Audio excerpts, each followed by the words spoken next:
No doubt about it.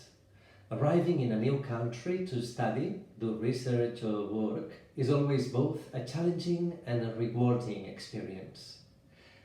During the first days of your stay, you'll find yourself exploring the new place that you now call home and trying to find out how things work academically, socially, and culturally. You'll have an avalanche of questions just after your arrival that will include several topics, interests, and concerns. What languages are spoken at the UPC? How should I greet people? What time is lunch and dinner in Barcelona? Am I expected to bring something if I am invited to a home meal?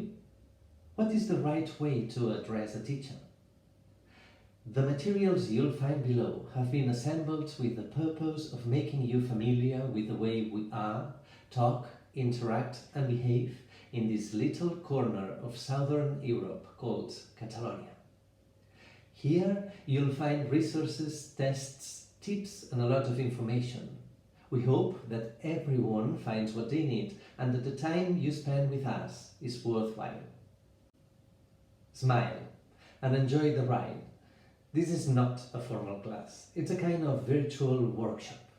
We bring in some cool stuff that may be of interest to you and give you the chance to check it, experience it and live it. If this doesn't sound good enough, we still have one last surprise. Each section starts with a homemade video our brave teachers have put together for you.